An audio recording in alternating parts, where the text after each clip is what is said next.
अस्सलाम वालेकुम, क्या हाल हैं? कैसे हैं सब? उम्मीद करता हूँ आप सब ठीक होंगे।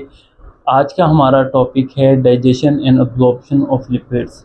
लास्ट टाइम हमने जो टॉपिक को कवर किया था वो इंट्रोडक्शन ऑफ लिपिड्स था। उसमें हमने जो फॉस्फोलिपिड्स, ट्राइग्लिसराइड्स और स्टीरोल्स को देखा था, जिसको हम कोलेस्ट्रॉल भी कहते हैं, स्टीरोल की एक मेजर फॉर्म है। ठीक है, तो आज हम सबसे पहले ये देख लेते हैं कि इनकी जो जीआईटी ट्रैक है वो डेली कितनी अमाउंट में इनको अब्सॉर्ब कर रहा है। जो ट्राइग्लिसराइड्स हैं, इनकी जो डेली अमाउंट जीआईटी ट्रैक जो फूड से रिसीव करता है या जिस्म से रिसीव करता है वो 15 टू 100 ग्राम है। जो फास्फोलिपिड्स हैं 4 टू 8 हैं, 4 से 8 मिलीग्राम। और जो कोलेस्ट्रॉल है इसकी 2 से 300 मिलीग्राम तक डेली इसकी जीआईटी ट्रैक को, गैस्ट्रोइंटेस्टाइनल ट्रैक को डेली इसकी को मिलती है। अब हम लिपिड डाइजेशन को देख लेते हैं। लिपिड डाइजेशन में सबसे पहले जो स्टार्ट होता है वो माउथ से स्टार्ट होता है। माउथ के अंदर जो लिपिड की डाइजेशन है वो स्लोली स्टार्ट होती है। जो बड़े मॉलिक्यूल्स होते हैं जब वो बॉडी टेम्परेचर पहुंच जाते हैं तो उनकी डाइजेशन स्टार्ट हो जाती है। अब माउथ में जो फंक्शन परफॉर्म होता है वो ये होता है कि जो सबलिंगुअल सलाइवरी ग्लैंड वो क्या करता है, वो लिंगुअल लाइपेज एंजाइम को सेक्रीट करता है। अब जो लिंगुअल लाइपेज एंजाइम है ना, इसको समझने की ज़रूरत है कि ये जो अडल्ट्स हैं इनमें माइनर रोल प्ले करता है, मतलब इसका डाइजेशन के अंदर छोटा सा रोल होता है। लेकिन जो इन्फेंट्स होते हैं, जो नौज़ायदा बच्चे होते हैं, उनके अंदर इसका किरदार बड़ा अहम है। ये क्या करता है कि ये जो शॉर्ट चेन और मीडियम चेन फैटी एसिड्स होते हैं मिल्क के अंदर, उनकी डाइजेशन बहुत अच्छे तरीके से करवाता है। तो लिंगुअल लाइपेज का जो मोस्ट इम्पोर्टेंट फंक्शन है, ये जो इन्फेंट्स हैं उनके अंदर डाइजेशन में बड़ा अहम किरदार अदा करता है। इसके बाद लिपिड जो हैं वो स्टमक की तरफ आ जाते हैं।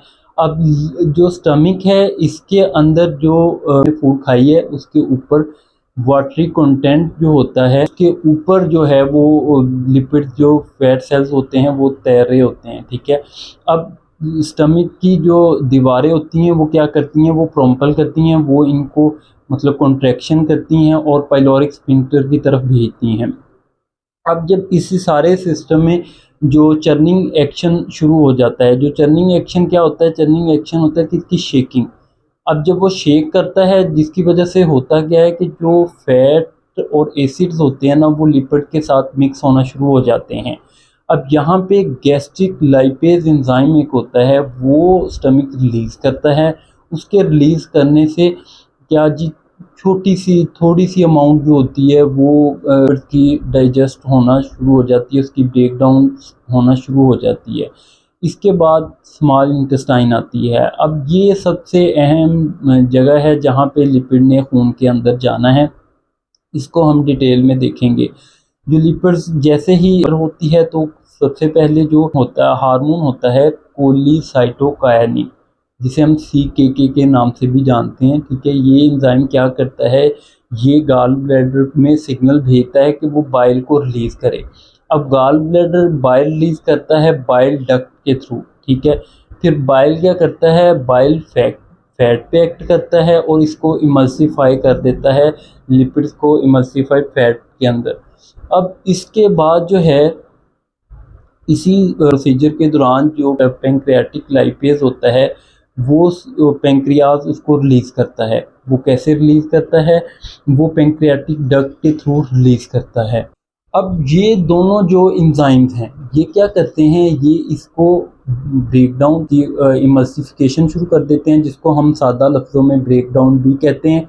अब ये ब्रेक डाउन करके ये किस चीज़ों में कन्वर्ट करते हैं, ये मोनोग्लिसराइड्स में कन्वर्ट करते हैं, ग्लिसरोल्स में कन्वर्ट करते हैं और फैटी एसिड्स में। ये फूड में अब्जॉर्प्शन हो यहाँ से शुरू होएगी। अब इस अब्जॉर्प्शन को आगे हम डिटेल में देख लेते हैं कि ये अब्जॉर्प्शन कैसे होती है, लेकिन उससे पहले हम ये देख लेते हैं जो रिमेनिंग इसकी अब्जॉर्प्शन होती है वो बाकी लार्ज इंटेस्टाइन के पार्ट में क्या होता है। लार्ज इंटेस्टाइन में जो कुछ फैट बच जाती है वो कोलेस्ट्रॉल के साथ बाइंड होती है और जो फीसिस जिसे हम स्टूल भी कह देते हैं कि वो उसके साथ बाहर वेस्ट मटेरियल के थ्रू बाहर निकल जाती है।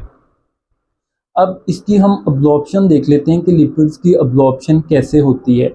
लिपिड्स की अब्जॉर्प्शन दो तरीक़ों से होती है। जो पहला तरीका है उसमें ये होता है कि जो ग्लिसरॉल और स्मॉल लिपिड्स होते हैं, जैसा कि शॉर्ट चेन फैटी एसिड और मीडियम चेन फैटी एसिड, ये क्या करते हैं, ये डायरेक्टली खून के अंदर शामिल हो जाते हैं। ठीक है, ये छोटे होते हैं तो इनको इतना ज़्यादा मसला नहीं होता। अब जो लार्ज लिपिड्स होते हैं ना, जैसा कि मोनोग्लिसराइड और लॉन्ग चेन फैटी एसिड्स, ये अब यहाँ पे होता है। अब जो बाइल का मैंने आपको आगे जिक्र किया था कि जो गॉल ब्लैडर ने डक्ट के थ्रू, ठीक है, अब इसके साथ ये बाइल के साथ कंबाइन हो जाते हैं। ठीक है, ये बाइल के साथ कंबाइन होके यूज़ करते हैं माई सेल्स के साथ। माई सेल्स जो होते हैं वो फिर इनको इंटेस्टाइनल सेल्स के थ्रू कैपेसिटी होती है कि वाटर जो सोल्यूशन होता है उसमें पेनिट्रेट कर सकते हैं, उसके अंदर दाखिल हो सकते हैं, तो ये उसके थ्रू दाखिल होते हैं। जो लार्ज लिपिड्स होते हैं ये फिर स्टोर हो जाते हैं वहाँ पे। ठीक है, बॉडी के अंदर ये स्टोर हो जाते हैं, और जब जहाँ पे भी बॉडी को लिपिड्स की ज़रूरत पड़ती है तो ये बॉडी इससे मतलब ट्राइग्लिसराइड्स की फॉर्म में दोबारा इसको यूज़ कर लेती है।